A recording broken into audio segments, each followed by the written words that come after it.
Bonjour et bienvenue dans cette nouvelle vidéo de la chaîne J'affiche complet. Aujourd'hui, nous parlons de quelqu'un qui a quitté le salariat en 2019, qui est aujourd'hui investisseur et qui possède 4 apparts en location de courte durée, 4 apparts d'excellence, grâce à des points capitaux dont il va nous parler tout à l'heure. Il a son prochain séminaire sur la location courte durée qui va avoir lieu début mars. C'est un agent immobilier d'élite et je suis heureuse d'accueillir avec nous aujourd'hui Benjamin. Hello Benjamin. Salut Élise, et puis merci beaucoup de me donner la parole dans cette vidéo. Ah bah Tu je m'as t'en prie. donné quand même pas mal de compliments, chasseur d'élite, appartement d'excellence. Merci. Exactement, mais c'est sincère. Écoute, moi je serais ravie que tu nous dises plus en détail un peu ton parcours, que tu nous parles de tout ça, parce que je pense que ça va beaucoup intéresser les gens qui suivent la chaîne J'affiche complet. Eh ben, écoute, je m'appelle Benjamin, bon, toi tu le sais déjà, j'ai 33 ans, j'ai quitté mon travail de salarié fin 2019 suite à des investissements en location courte durée que j'ai fait entre 2018-2019 et du coup le dernier en 2020 qui m'ont permis de générer suffisamment de revenus pour quitter le monde du salariat. Euh, donc du coup, je me suis consacré en fait sur l'année 2020 à créer une formation en ligne, d'organiser un séminaire qui va se dérouler, comme tu l'as dit, le 13 mars 2021. Et je suis aussi agent immobilier, chasseur de biens pour des investisseurs qui souhaitent investir dans la région Pays de la Loire. Donc on est déjà une équipe, c'est un réseau national qui s'est créé au mois de septembre 2020. On est déjà une quinzaine de chasseurs. Je dirais l'avantage qu'on a par rapport à d'autres réseaux, c'est que tous les chasseurs de biens pour des investissements locatifs sont eux-mêmes investisseurs. Donc, on sait de quoi on parle. Les opérations, on les a déjà faites à titre perso. On a déjà fait des travaux, on a déjà géré des locataires, que ce soit en nu, en meublé ou en location courte durée. Donc voilà pourquoi on est spécialisé dans ce type de chasse. Génial. Avec la pandémie, moi, il y a une question que j'ai vraiment envie de te poser, c'est avec cette pandémie, on dit, on entend beaucoup, ça y est, la LCD est morte, tous ceux qui font de la LCD doivent absolument passer en longue durée, c'est l'enfer. Qu'est-ce que tu en penses? Est-ce que tu confirmes? Est-ce que la LCD est morte? La location, alors LCD, pour ceux qui ne connaîtraient pas, parce que c'est vrai qu'on a aussi des personnes dans la communauté J'affiche complet, on a des investisseurs immobiliers, on a aussi des personnes qui sont à la tête d'un gîte ou d'une maison d'hôte. Donc LCD, c'est location courte durée, c'est l'équivalent de la location saisonnière. Alors, qu'est-ce que tu en penses? Non, non, je pense que c'est très très loin d'être mort parce que en fait, quand on a eu le premier confinement au mois de mars, oui, on a eu beaucoup d'annulations mars, avril, mai, donc ça a été un peu compliqué pour ceux qui n'avaient pas la trésorerie nécessaire. En fait, ça a été un peu compliqué, j'imagine pour eux. Mais néanmoins, on était aussi sûr que ça allait reprendre et quand ça allait reprendre vraiment euh, de façon assez exponentielle. Je pense à nous cet été dans le Morbihan, on a été la première destination touristique. On a explosé tous les records, qu'on soit restaurateur ou hôtelier. On a explosé quand même pas mal de records cet été. C'est une année qui est particulière, qui est plus difficile que les autres années. Je dirais l'avantage que j'y trouve, moi, et c'est une analyse que j'ai faite sur mon marché, c'est qu'il y a beaucoup de personnes qui ont arrêté la LCD pour se basculer sur de la longue durée. Donc, du coup, il y a moins de concurrence. Et à partir du moment où on est sur un positionnement euh, voilà, moyenne gamme, haut de gamme, et qu'on se différencie de nos concurrents, bah, on a un taux de remplissage qui est toujours convenable. On a des rentabilités un tout petit peu plus basses que 2019, mais je pense on est d'ailleurs au tout début voilà, de ce type de business qui va continuer à évoluer parce que les chaînes hôtelières n'arrivent pas, en tout cas, à se différencier. Et nous, en proposant des appartements refaits à neuf et bien décorés, je pense que les clients apprécient de plus en plus ce type d'hébergement. Et d'ailleurs, un point qui illustre parfaitement ce que tu dis, c'est qu'Airbnb est rentré en bourse et ils valent maintenant beaucoup plus que plein de chaînes hôtelières. Donc, ça montre bien que ça a Exactement. de l'avenir et que tout ça, ça a un gros potentiel sur la suite. Sur la suite. Il y a des réglementations en cours qui vont, en tout cas, freiner les investissements sur certaines villes. Je pense à la ville de Nantes, par exemple, où ils limitent le nombre de biens par propriétaire. Mais je pense on est vraiment au tout début. On est en tout cas sur la vague. Voilà, on est loin. il y a pas mal de personnes sur Facebook, sur les réseaux sociaux qui ont dit que c'était la fin de la LCD et qu'il fallait tout vendre, que tout allait s'écrouler. Et je pense que voilà, on a des chiffres qui sont encore très très convenables pour une année 2020 qui est vraiment vraiment particulière. Donc 2021, on va attendre de voir ce que ça donne. Mais moi, je suis voilà, investisseur dans cette stratégie locative. Je ne souhaite pas passer sur de la longue durée pour différentes raisons. Donc non, je pense que quand on fait bien les choses, on peut encore avoir un bon taux de remplissage et un super taux de rentabilité.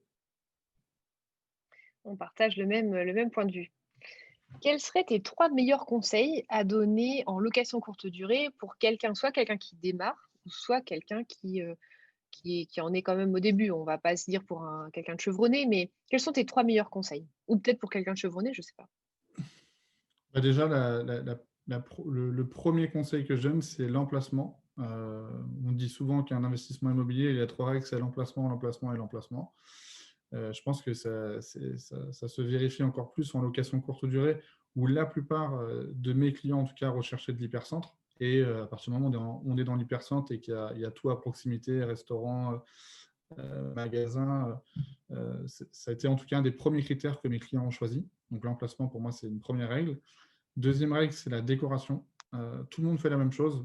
J'en parle dans ma formation, mais tout le monde fait la même chose. On a l'impression, d'une ville à une autre, d'aller dans un appartement Ikea ou Conforama. Je n'ai rien contre ces magasins-là, mais je pense qu'il y a beaucoup de personnes qui se sont lancées dans la LCD avec des budgets peut-être un peu plus serrés sur la partie décoration. Et pour moi, ça devient un peu impersonnel. Donc la décoration, il y a des moyens d'avoir des beaux meubles sans dépenser une fortune. Et je pense que c'est un des moyens aussi qui va clairement nous différencier des autres concurrents. Parce qu'il y a quand même une offre importante sur Airbnb, moins sur Booking, mais plus sur Airbnb. Et je pense que la partie déco est un bon point, un bon conseil que je donne là-dessus. Et le troisième point, c'est d'avoir en fait un logiciel qu'on appelle un Chai Manager qui va nous permettre de synchroniser les calendriers, du coup les disponibilités et les prix. Pourquoi avoir un Chai Manager? Ça nous permet vraiment d'automatiser quand même pas mal de tâches qui sont assez chronophages. Entre autres, double réservation. En cas de double réservation, qu'est-ce qui se passe sur les plateformes? Vous allez voir que c'est vite voilà, énergivore. Donc le channel manager, pour moi, c'est quelque chose d'indispensable et qui ne coûte pas grand-chose par rapport à l'utilité qu'on en a au quotidien. Pourquoi j'ai un peu ri au moment où tu as parlé de channel manager, c'est qu'on en a parlé juste avant et qu'on se disait que ça nous faisait partie vraiment pour nous des standards pour démarrer et qu'aujourd'hui, on est toujours un peu étonné de voir que certaines personnes revendiquent justement cette absence de channel manager alors que ça semble être un tel incontournable pour faire les choses correctement et ne serait-ce que gagner du temps. Donc voilà, c'est pour ça que je riais un peu c'est un rire de soutien à ce que tu disais. Super, merci, hyper intéressant. Si tu devais aujourd'hui repartir de zéro, qu'est-ce que tu ferais en location courte durée? Parce que maintenant tu as de l'expérience, tu as un patrimoine, Exactement. tu as une connaissance. Si tu devais repartir de zéro, qu'est-ce que tu fais? Est-ce que tu ferais exactement pareil? Est-ce que tu ferais certaines choses différemment? Sur la partie décoration et channel manager, en tout cas dans les deux conseils que je viens de donner, là, je ferai exactement la même chose parce que chaque appartement que j'achète et que je décore sont à mon image, en fait. Ça veut dire que je me dis que quand je rentre dedans, il faut toujours qu'il y ait un effet un peu waouh. Donc, des fois, je dépense un peu plus que les budgets prévus. Mais dans la partie décoration de channel manager, je ferai exactement la même chose. Je dirais pour la partie emplacement, maintenant que j'ai pas mal étudié le marché aussi sur la partie LCD et j'ai étudié en fait les villes autour de chez moi en Bretagne qui fonctionnaient bien. Vannes est une ville qui fonctionne très bien où le patrimoine immobilier a évolué voilà, de façon un peu exponentielle parce qu'on a pratiquement 15% d'augmentation sur l'immobilier tous les ans depuis à peu près 2-3 ans. Donc ça, c'est plutôt une bonne chose. Mais je pense qu'en termes de rentabilité, j'aurais dû investir dans des villes euh, avec du coup peut-être un prix au mètre carré moins cher, mais avec une rentabilité aussi forte que Vannes. Donc j'ai fait une étude pas assez poussée, mais ça m'a pris quand même quelques jours avant de le faire. Donc j'ai fait une étude sur la Bretagne où il y a deux, trois villes qui s'en sortent, on va dire, plutôt bien avec un prix au mètre carré qui est pratiquement 2 fois moins cher que Vannes et je pense que j'aurais gagné un peu plus là-dessus. Mais aucun regret. Voilà, les appartements que j'ai achetés à Vannes sont très beaux. Ils marchent très bien. Mais je pense que j'aurais peut-être étudié un peu mieux le marché voilà, de la LCD et peut-être voilà, d'avoir une ville plus stratégique qui touche à la fois les pros et les touristes. Ok. C'est quoi les deux, Je trois ne dirai pas clés la ville. D'accord. Je vois ce à quoi tu penses, on en a parlé aussi juste avant. C'est quoi pour toi les 2-3 clés, tu vois, pour se dire, «J'ai bien étudié une ville»? Est-ce qu'il y a ouais, il y a des petites astuces à connaître? Ouais, il y a une chose à connaître. Moi, j'ai acheté à Vannes parce que je suis né là-bas et je suis vraiment voilà, originaire du coin. La première chose, déjà, quand on achète, c'est le prix au mètre carré. C'est le prix au mètre carré. Il faut être, je dirais, 10-15% en dessous du prix au mètre carré par rapport par rapport voilà, au marché, à la moyenne du marché vannetais, entre autres. Euh, Pas sous-estimer les travaux. S'il y a des travaux de rénovation, de rafraîchissement, faut vraiment pas hésiter à mettre les moyens parce que quand on fait de la LCD, on a une clientèle quand même qui est relativement exigeante. Euh, donc, en tout cas, bien s'entourer d'experts en travaux. Et j'ai une astuce qui est importante par rapport à l'emplacement, c'est de se rapprocher de l'office du tourisme et de regarder en fait le taux de remplissage des hôtels qui sont dans la ville dans laquelle vous souhaitez investir. Et ça, c'est une super valeur. Parce que si d'une année à une autre, vous avez toujours 60% de taux de remplissage des hôtels, alors qu'il y a une concurrence qui est de plus en plus forte via Airbnb et qui ne compte pas en fait dans ces calculs-là, ça veut dire qu'il y a un potentiel assez énorme.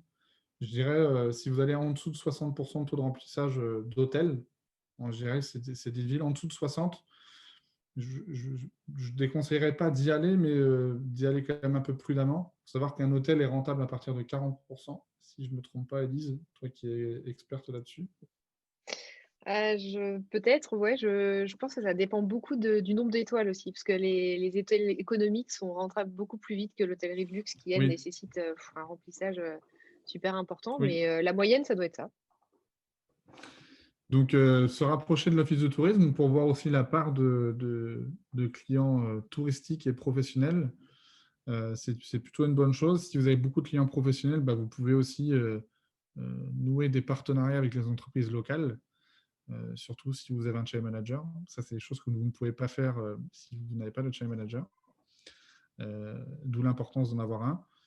Donc voilà pour la partie conseil. Après, on pourra en parler pendant 1 heure et demie sur toutes les solutions, en tout cas que j'ai essayées, qui m'ont fait aussi perdre plusieurs milliers d'euros, parce qu'à un moment donné, il faut aussi tester, il faut aussi savoir perdre, surtout sur la partie je vais dire, tarification. Donc, il y a des fois en fait, où on pense bien vendre et en fait, on ne vend pas du tout, c'est pas du tout cohérent par rapport au marché. On aurait mieux dû vendre en tout cas 30 ou 40% plus cher que ce qu'on a facturé.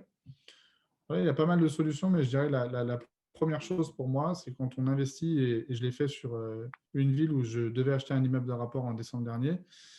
C'était à Camaret-sur-Mer. Du coup, je me suis rapproché de l'office de tourisme. Ils m'ont donné toutes les statistiques des taux de remplissage des hôtels à côté. Et ça m'a permis de voir en fait si l'investissement pouvait être rentable ou pas. Et en fait, il s'avère qu'avec Camaret-sur-Mer, en fait, il y a pas mal de fréquentation, mais entre je dirais, avril et septembre, et après c'est mort. Donc, en gros, votre investissement se joue sur 4-5 mois dans l'année, quoi. Donc, c'est un peu compliqué. Tandis qu'à Vannes, entre autres, on a une saisonnalité de mars à novembre, enfin, je dirais octobre, mais on a quand même une clientèle pro, on a quand même un bassin, un petit bassin industriel autour de Vannes, en fait, qui m'a permis de me rassurer sur mon investissement en me disant que de toute manière, hors touriste, novembre, décembre, janvier, février, j'ai quand même des professionnels en déplacement et via des partenariats que, que j'ai fait en fait sur l'année 2020, ça m'a permis en fait de vendre en fait pendant cette basse saison. Mmh, top. Et je pense aussi à quelque chose pour abonder dans le sens de ce que tu dis aussi, pas hésiter aussi à regarder AirDNA, qui nous permet d'avoir une idée aussi de la demande locative sur la ville. Ça peut venir compléter et soit corriger, soit aller dans le même sens que les stats que tu donnes. Et c'est toujours intéressant de regarder Ouais, ça aussi. RDNA, ça va devenir, alors ça l'est déjà, mais en fait, RDNA, pour ceux qui ne connaissent pas, c'est une plateforme qui prend des statistiques d'Airbnb et d'Abritel et qui va intégrer les statistiques de Booking au premier semestre 2021, confirmées il y a 2 semaines par le country manager de RDNA France. Euh, donc du coup, je pense que ça va devenir un outil indispensable pour les loueurs saisonniers, en tout cas, ou pour ceux qui veulent investir là-dedans.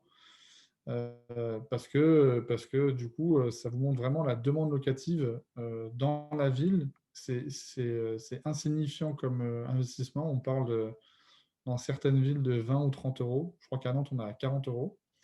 Ouais, et 40 c'est euros pour avoir des le plus cher. statistiques complètes.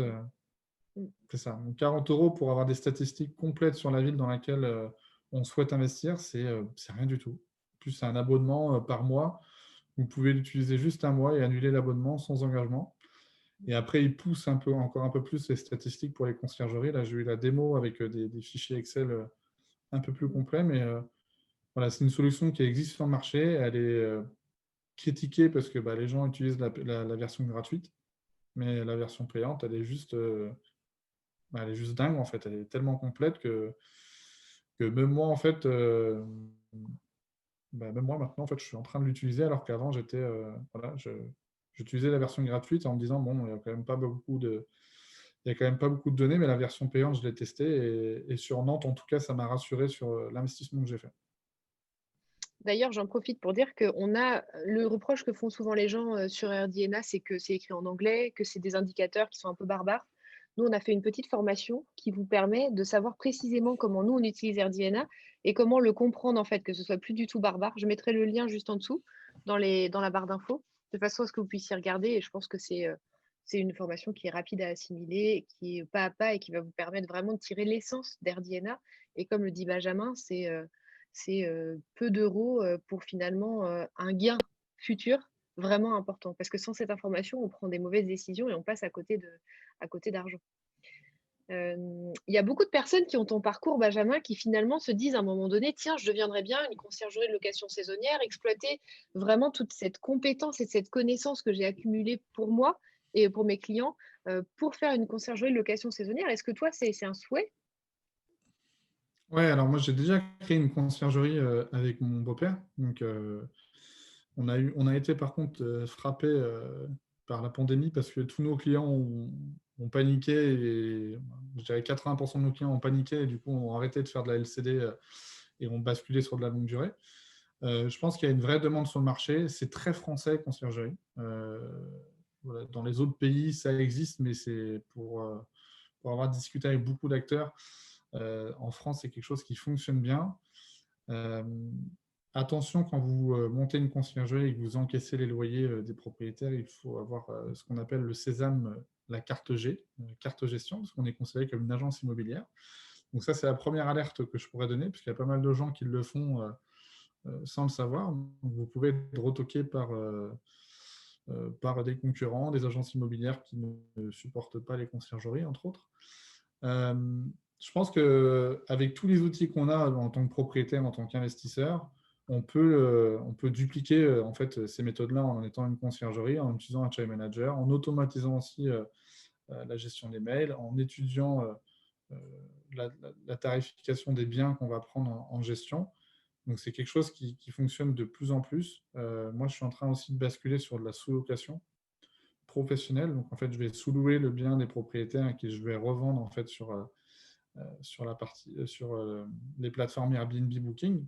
Donc attention, c'est pareil, c'est une méthode qui est très réglementée. Il ne faut pas faire n'importe quoi. Je vous invite, si vous le pouvez, à vous rapprocher d'un avocat là-dessus. Moi, j'ai reçu un rapport de 25 pages sur la sous-location que j'ai lu ce week-end. Et voilà, il y a pas mal de choses à savoir quand même. Il ne faut pas faire n'importe quoi. Je dirais l'avantage quand on est sous-loueur pour le propriétaire, c'est on n'a pas les mêmes règles, euh, les mêmes normes, les mêmes lois en fait qu'en habitation, et on a un loyer qui est fixe. Donc, je dirais que c'est un vrai avantage pour le propriétaire, tandis que le propriétaire, quand il passe par une conciergerie, il n'y a aucune garantie de loyer. Donc, c'est en fonction de l'offre et la demande. Et il n'y a pas d'engagement non plus. C'est-à-dire que quand on est sous loueur avec le propriétaire, il peut arrêter le bail, en fait, ce qu'on appelle un bail commercial dérogatoire. On peut l'arrêter en fait avec un préavis de 3 mois. Donc il y a pas mal d'avantages pour le professionnel, comme le sous-loueur professionnel, comme pour le propriétaire. Donc c'est quelque chose qui se fait de plus en plus. Attention, alors, si vous avez beaucoup d'appartements à gérer en tant que sous-loueur professionnel et qu'il y a une nouvelle loi qui sort, parce que du coup, j'ai l'impression qu'il y a beaucoup de personnes qui se lancent dans ce business-là. Et à un moment donné, je pense que ça va être réglementé, tout comme la location courte durée a été réglementée dans les villes de plus de 200 000 habitants et dans certaines villes de plus de 50 000 habitants. Donc attention aussi à cette méthode parce que vous vous engagez aussi à payer le loyer au propriétaire. Et si vous avez 10 loyers à payer tous les mois, bah, ça peut piquer. Je dirais l'avantage de la conciergerie, c'est qu'il n'y a aucune garantie de loyer pour le propriétaire et il n'y a pas de garantie aussi pour la conciergerie. Donc si le marché s'écroule, bah, le marché s'écroule et puis vous n'êtes pas engagé financièrement. Ouais, c'est vrai que tu as raison de le rappeler parce que pendant cette période de pandémie, les conciergeries ont plus résisté à la crise que, la sous-location. Ça, c'est clair. Ouais, ouais, je connais pas mal de sous-loueurs qui ont arrêté même les baux en fait voilà, pour rebasculer en fait sur la gestion d'appartements en conciergerie parce que bah, du coup il y avait trop d'engagement financier et quand on a 5-6 appartements à 500-600 € le mois, bah, il y a quand même 3 600 € à payer au propriétaire alors qu'on rentre 500 ou 1 000 € quoi. Donc Ouais. ouais, attention à cette stratégie locative. On espère ne pas être en pandémie tous les ans non plus. Ça aussi, c'est tout ça. Je je pense qu'on est en train de travailler pour, en tout cas. Mais ouais, en tout cas, c'est une méthode qui fonctionne parce que la location courte durée fonctionne. Donc la sous-loc, c'est quelque chose qui fonctionne, qui est très rémunérateur. Mais voilà, ça vous engage aussi financièrement auprès du propriétaire. Super, écoute, merci beaucoup Benjamin. Dis-moi, où est-ce qu'on peut te retrouver si on veut voir un peu ce que tu fais, si on veut, voilà, t'écrire ou te demander des conseils ou souscrire à tes services? Où est-ce qu'on peut aller? Qu'est-ce qu'on peut faire? Et ben, on peut me joindre pour l'instant sur les réseaux sociaux parce que le site internet est en cours. Donc, je suis sur LinkedIn. J'ai pas dit mon nom de famille, mais je m'appelle Benjamin Etienne. Sur LinkedIn, vous allez me retrouver sous le nom Benjamin Etienne, expert en immobilier rentable. Donc, je pense qu'on n'est pas beaucoup de Benjamin Etienne à avoir ce nom-là. Sur Facebook, Benjamin Etienne toujours. Sur Instagram, Benjamin Etienne ou mon consultant immobilier, le nom de ma société. Je communique pas mal là-dessus, étant donné que là, j'organise le premier séminaire immobilier spécialisé en location courte durée à Vannes le 13 mars 2021.